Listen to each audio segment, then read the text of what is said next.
The Virginia Cable Telecommunications Association and your local cable provider presents Cable Reports.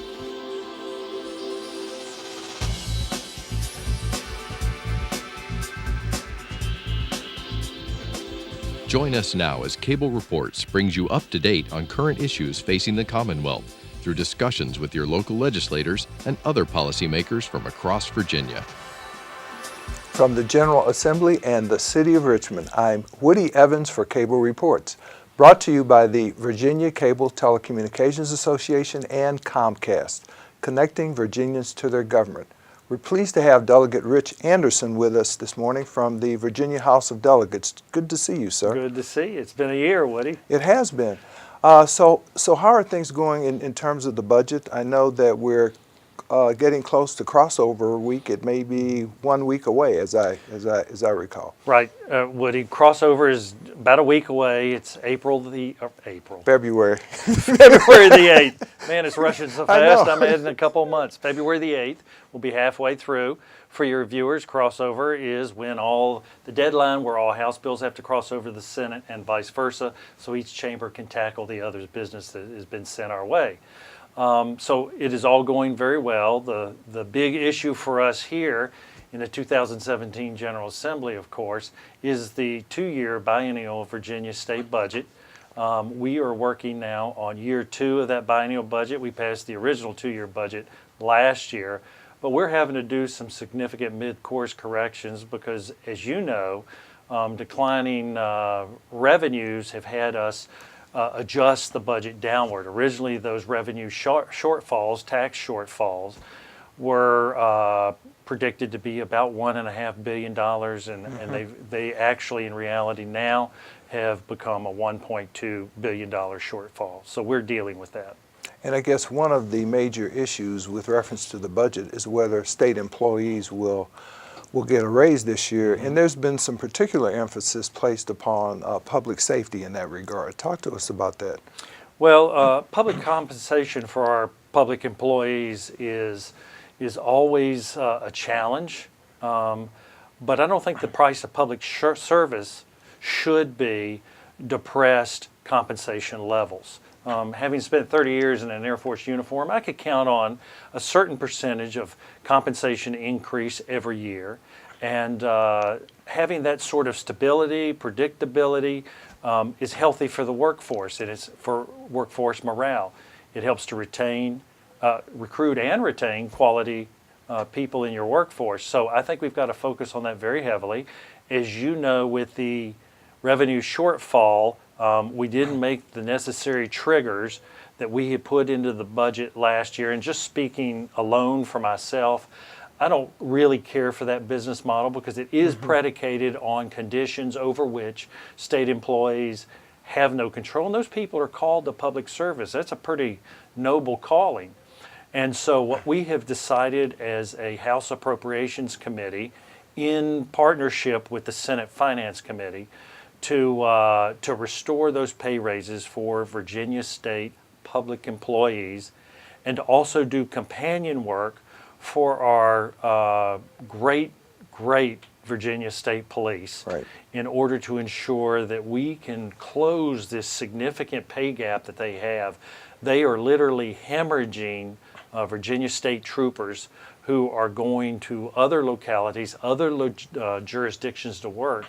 And of course, among the community of public safety professionals we have, the leading element is obviously the Virginia State Police, who have significant statewide responsibilities. And then we're also doing some work for sheriff's deputies also because they face a number of the same challenges. Now, what about teachers? Because at one point, I believe the governor indicated that the best he could suggest for teachers this year was a one-time bonus. That's correct. We originally, in the two-year budget, we had factored in a 2% monies for the state share of a total 2% pay increase for public school teachers. And as a result of the revenue shortfall, that of course was canceled. The state portion was canceled. A number of localities have gone ahead and funded that on their own through local revenues. And we have had no discussion, I'm not aware of discussion right now about restoring the state portion of that pay raise. I would love to see us do that because simply, I spend a lot of time in Prince William County public schools. Hardly a week goes by that I don't find myself in a school teaching, not as a substitute teacher, but as a guest instructor on things about Virginia history and civics and government. I chaired the Virginia Commission on Civics Education, so I get lots of invitations. So I hear this directly from public school teachers in the Prince William County system, and I think they're representative of the rest of the state. I wish we would have a dialogue about that.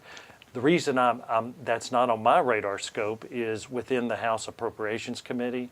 I don't serve on the Pay and Compensation Subcommittee or on the K through 12 Public Education Subcommittee. I do serve on higher ed, which deals with public colleges and universities. But I believe that we have simply got to do that and somehow in Virginia embrace predictability and stability in compensation packages for our public employees. I think there has been the use to some extent over the past few years of lottery funds to help fund teacher raises.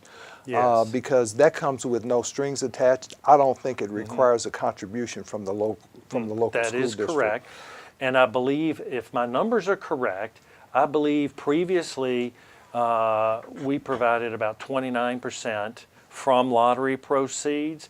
And I think this year we're going to elevate that to a full 40%, so roughly a 10% increase. And the key thing that I'm aware of from discussions we've had on the Appropriations Committee is that zero strings attached. So localities will have strong latitude to apply those funds as they need, whether it's for instructional purposes in the classroom, for compensation for people in the public school systems. They will have broad latitude, no strings attached. Now let's turn to some specific pieces of legislation that you are pursuing this session. One deals with distracted driving. I assume there's a significant problem there that you're trying to address. Probably the accurate word would be epidemic. Wow. Woody, in 2016, based on a report that I get every 6 months in a handshake agreement with the Department of Motor Vehicles, here are the numbers, and they are devastating. In calendar year 2016, that's January 1st to 31 December, 175 people died on Virginia roads as a result of texting drivers. In companion with that, 14,700 sustained injuries, all the way from minor to life-threatening. And those numbers are just mind-boggling, and it's because this very real dangerous act of texting while driving or posting to Facebook while driving or playing games while driving, or even I've seen people reading the newspaper while driving. They're rare, but I've seen it. This very real threat of distracted driving is epidemic, and we've got to arrest it. I originally brought a bill in 2012, which failed, to address this. Shortly after I got home from the legislative session, about a month later, I received a phone call from 3 sisters. They were in their early 60s. They reside in the district I represent. They live in Lake Ridge, Virginia. And they told me the story of a month before, at precisely the same time that I was trying to move my bill through the General Assembly but failed. They had a brother who was killed by a texting driver. He was standing by the road talking to a Virginia state trooper. Automobile hit him, operated by a texting and distracted driver. Their brother was killed instantly. The Virginia state trooper was permanently disabled and medically retired. And so as a result, I carried that bill in 2013 in a bipartisan, bicameral way with somebody who I enjoy working with, Virginia State Senator George Barker. I live in his district. And George and I moved a bill through that took texting while driving and doing messaging, was elevated from a secondary to a primary offense, and it increased the penalties as a deterrent measure. Tell us what that means in terms of secondary versus primary. What it means is if it's a secondary measure and a cop or a law enforcement officer, more appropriately said, Yes. sees you doing that, he or she cannot pull you over. However, if it's a primary offense, if they eyeball you doing the prohibited behaviors, then they can take interdictive measures. And so it increased it to a primary offense. The state police, though, have had a very difficult time in enforcing that, and local law enforcement too, simply because the law only, the 2013 law, only prohibits texting and entering using multiple keys to do messaging. And so as a result, they can't tell if you're looking at YouTube. They Right. can't tell if you're playing a game. And so the last several years, I have repetitively brought a bill to the House of Delegates, which has failed each year because it just wasn't where the Committee of Jurisdiction wanted to see it. But I have done so because I made a pledge to those three sisters that I would not stop until we're done. And so this year we are bringing a distracted driving bill that has, to be quite honest, has had several forms as it has made its way through the General Assembly. It right now is in front of the Criminal Subcommittee of the House Courts of Justice Committee. It has had one hearing, and as a result of that hearing, the chairman felt that there was more work needed. He formed a special subcommittee to focus solely on it and assigned several attorneys to help. We brought in several stakeholders such as law enforcement, Commonwealth attorneys, meaning prosecutors, and others, to include Drive Smart Virginia, which is the major proponent of this. And we have a bill that will be either heard today or later in the week by the criminal subcommittee and hopefully make it out of there and move to the full committee.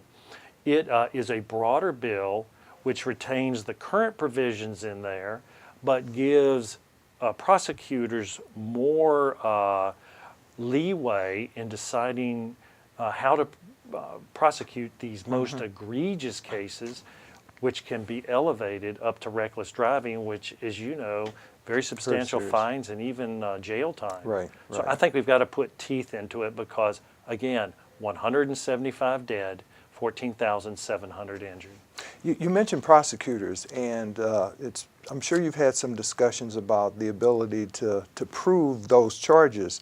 In terms of some technology, is there a way to subpoena records that would indicate that at the time of the accident or incident, someone was actually texting? Well, now, I'm not an attorney, but it would seem to me in my simple military mind that any judge, any judicial officer could issue a subpoena and obtain that information if it was pertinent to the case before him or her. Good, good. Now let's also turn to an issue that I'm surprised about because you and I had discussed this before, how significant cigarette trafficking is in the Commonwealth. Actually, I've never thought about this before until 2 years ago when Speaker Howell appointed me to the State Crime Commission. I'm one of the few non-attorneys sitting there, but it's been a great learning experience for me as a legislator to hear all these discussions and how we shape criminal law in the state of Virginia. I was very surprised to learn when I got onto that committee that the committee or the commission had engaged for several years in discussion on this very real issue of cigarette trafficking. The bottom line is, because cigarette taxes are so low in Virginia, individuals are posing as legitimate organizations, and with a tax-exempt certificate, those fake companies are able to go to the manufacturers, pick up large loads, and I'm talking about tens of thousands of cartons of cigarettes, load them in a truck, tax-free, because in Virginia the taxes are collected at the retail, not the wholesale level, truck them to northern locations that have very elevated cigarette taxes and sell them on the street for cut rate prices, but at a huge margin. So the net effect of all that is it takes significant tax revenues out of your pocket and mine and the pockets of your viewers and moves that into the pockets of these criminals who are operating pretty much like a criminal syndicate. As a result, we lose roughly $9.8 million based on the fiscal impact statements I've seen each year. So the two net effects of this legislation, if it successfully makes it through the legislative process into the governor for signature, is that it will substantially, practically end cigarette trafficking and move those revenues rightfully into the Virginia State Treasury so we can use them for such things as public safety, transportation, teacher compensation. Right. Great. You've also introduced a bill dealing with the use of GPS devices in taxi cabs. Well, the Virginia Taxi Cab Association came to me with a proposal to move a bill through the General Assembly that would essentially modernize the way in which they dispatch and determine fares. And so what this will permit is taxi companies that operate taxi fleets may discard the old electromechanical equipment that they've used for 3/4 of a century and move to GPS-based technology to match the sort of capabilities that we see in Uber and Lyft and all these others. So it will make these taxi companies, I believe, more competitive. Competitiveness is good. I've always operated in a competitive environment in the military, competing for promotions through the military ranks. And of course, I'm in the ultimate business of competition now. I have to reapply for my job every 2 years and compete for it. So we've seen a lot of new technologies develop over the last few years. You mentioned Uber and Lyft. Now people are struggling with, for example, Airbnb. Your Science and Technology Committee is looking at a lot of these issues. Transportation that you serve on is looking at these issues. Talk to us about some of the competing interests, for example, that you have to deal with as a member of the General Assembly when you have an incumbent, taxi cabs that have been around forever, and you have a disruptor like Uber or Lyft, or you want to rent as a residential owner a room out to someone from time to time. So talk to us about... Well, those things obviously have a very significant science and technology element to it because it employs technology, and it's usually in the form of this cell phone that sits in your pocket. The introduction of Uber and Lyft operations into Virginia was initially met with consternation because it challenged the existing business model. You may recall that I think it was 2 years ago we had a bill which we set aside to work on it, and then in successive years have passed legislation that enables Uber and Lyft and all these other we call them transportation network companies, or TNCs is the terminology, to operate in Virginia, and they've integrated well in our public transit system with taxi cabs, and hopefully this next development will permit our taxi operators to remain as competitive enterprises. I think they have a very important role to play. The same with Airbnb.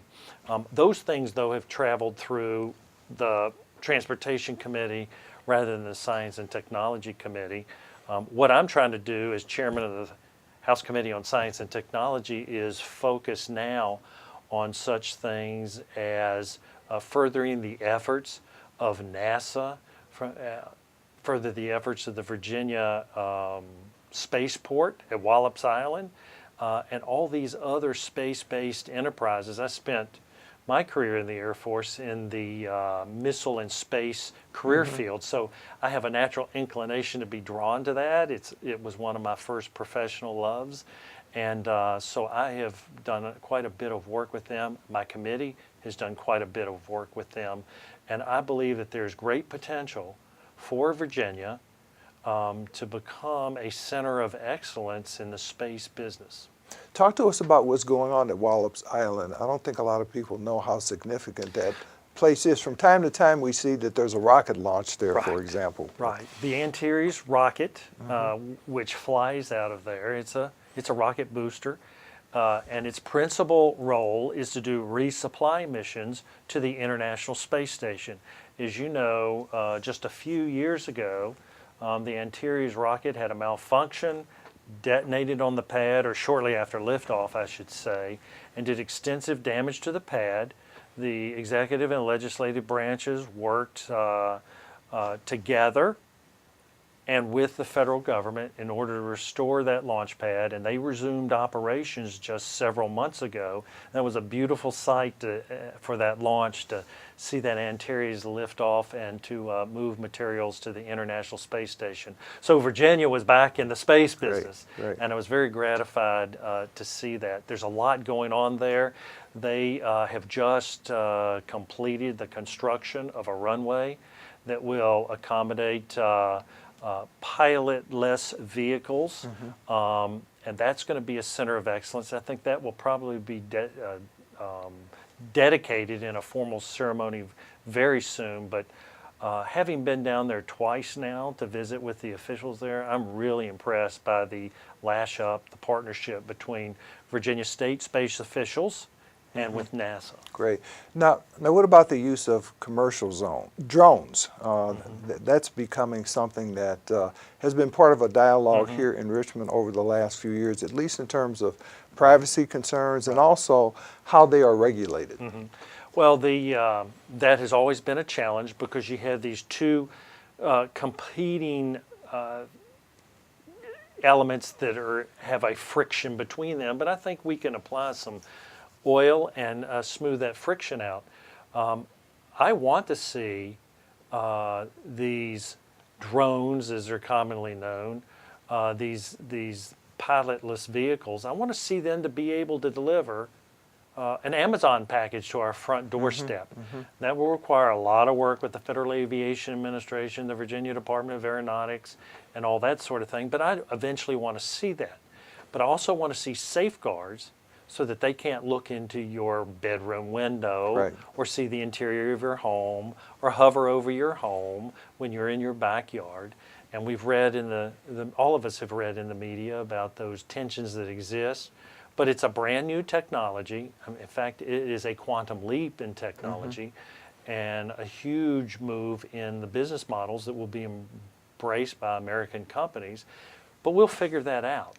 We're in the early stages of that, and we'll figure that out. I want to circle back to your comment about the loss of revenue to the state as a result of illegal cigarette trafficking.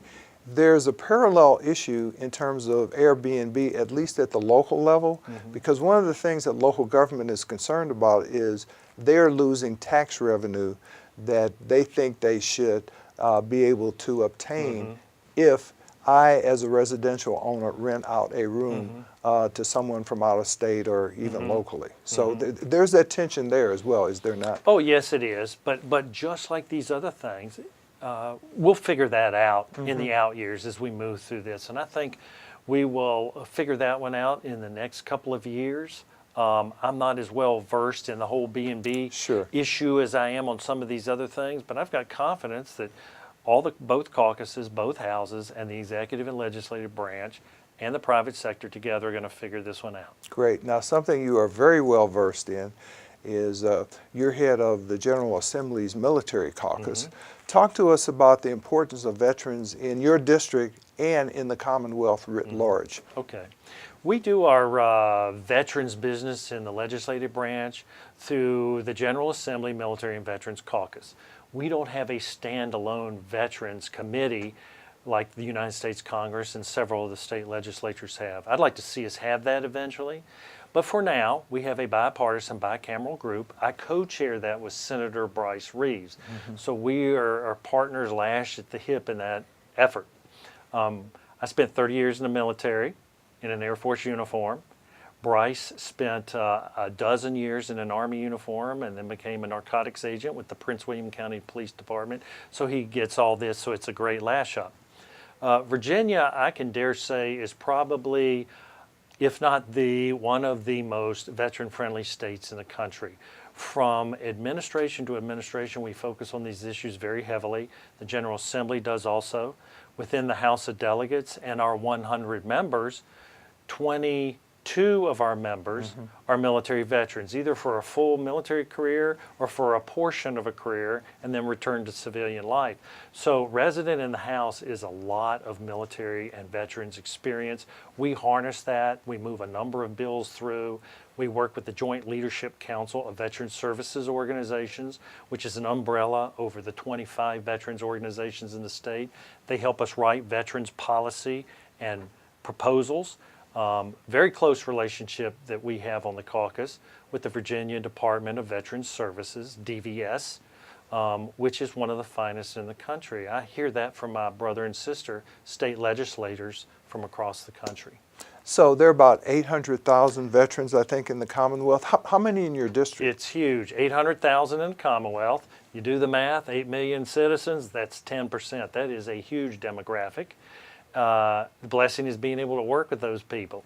In Prince William County, we have just shy of 50,000 veterans, and the largest concentration happened to be right in the district I represent. We found that out through polling, and I know fully half of the houses on whose doors I knock, somebody inside knows me as a veteran and self-identifies as a veteran. So it is very significant in Prince William. We're surrounded in Prince William by military installations and the Pentagon. Now there are, I know last year there was an appropriation, a significant amount towards creating a couple of service centers in the state for veterans, one in Hampton Roads and one in Northern Virginia. Your memory's good. Along with Majority Leader Kirk Cox of Colonial Heights, we carried a bill, and with Delegate Chris Stolley of Virginia Beach, to construct 2 additional Virginia Veterans Care Centers, one in Northern Virginia, one in Hampton Roads. The sites selected were in Virginia Beach for Hampton Roads and in Fauquier County for Prince William County, or for Northern Virginia, I should say. I had worked with the County Board of Supervisors and had a parcel of 25 acres set aside to do just that. Fauquier won out, but that's fine because they're only 1,000 yards outside of Prince William. But they were able to donate a very large amount of space, 30 acres, with potential expansion of a few more acres, which would give you expansion capability in the out years. The bottom line in Northern Virginia and for Prince William and Fauquier counties is that groundbreaking will happen in October of this year. Construction takes 2 years, and so the doors will swing open and accept its first residents in late 2019. Great. It's a good news story for everybody. 30 seconds left. Virginia values veterans. Virginia values veterans. Your memory's great. I carried that bill 3 years ago, which created a process by which companies are certified on how to attract, hire, and retain military veterans at a high rate of compensation and benefits. To date, and I'm very proud of this, and I'm proud to work with the Department of Veterans Services on this. Since then, we just went over 20,000 veterans hired. Great. Good to see you, Delegate Rich Anderson. Thanks for having me. Thank you for watching Cable Reports, brought to you by the Virginia Cable Telecommunications Association and Comcast. Until next time, I am Woody Evans.